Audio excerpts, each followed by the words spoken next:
Now, the one thing that you will need to pick up quite quickly with conditional formatting is the ability to remove any rules you no longer require, or even edit some that you wish to change. This is because as you add more and more rules through the drop box at the top on the home ribbon, each of these rules is added and compounded onto a cell. It doesn't replace any existing conditional formatting. Obviously, that could lead to a conflict in what the result should be, but the most recent value is the one that then gets applied.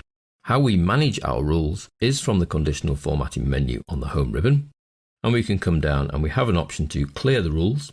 Now that can clear the rules from the selected cell or cells, or clear the rules from the entire sheet. Now if your sheet is starting to get quite messy and colours are popping up all over the place, that would be one option, just to clear all the rules from the sheet and start again. If you know it's only a couple of cells, then you can clear the rules from the selected cells.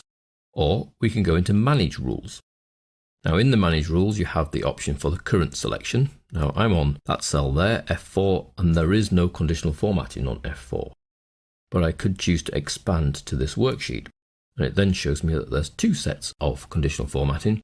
One here that checks on the cell value and changes it to bold or italic, and then one that changes the icon set. If I wish to delete either of these rules, I simply select the rule, delete the rule, and that will remove the icon set rule from this sheet, as long as I click Apply or OK.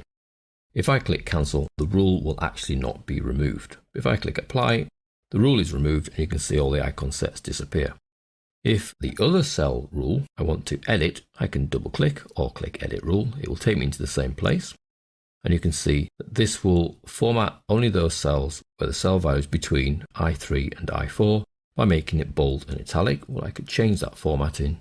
Let's add some colour in. I'm going to go brown in the background as well, actually a bit lighter. Lighter blue in the background. OK, OK, OK.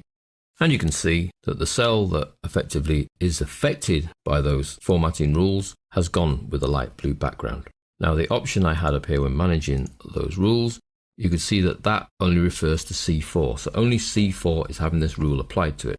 Well, I can expand that as well from within the Rule Manager by selecting all of those cells, going back to the Rules Manager. OK. And then we see that two of them fall into the criteria, falling between 25 and 100. So that's conditional formatting, manage rules. I can manage the current selection, I can manage the current worksheet, I can even manage other worksheets without going to them. So I could have a look at February and see what rules are on there. And there's 4 data bars that apply to different ranges. And I can edit those options, and I can see that I can have control over the data bar, the colour that's been used. Now when I went from the little drop list at the top, I only had a choice of 6 colours. Now I can choose and play around with lots of colours.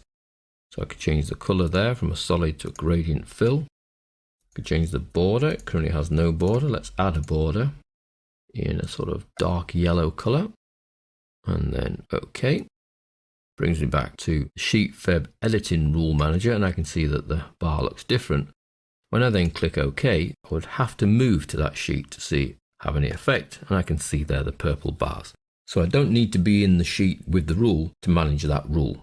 The only caveat I would add to conditional formatting is the rules do build up quite quickly, and to look at managing them quite regularly if you need to lose any of the rules. So it's conditional formatting, manage rules. That's just the cell I'm on. This worksheet has 4 data bar rules. I can delete any one of those data bar rules. I can edit any of those data bar rules, and I can even add a new rule, all from this conditional formatting rules manager.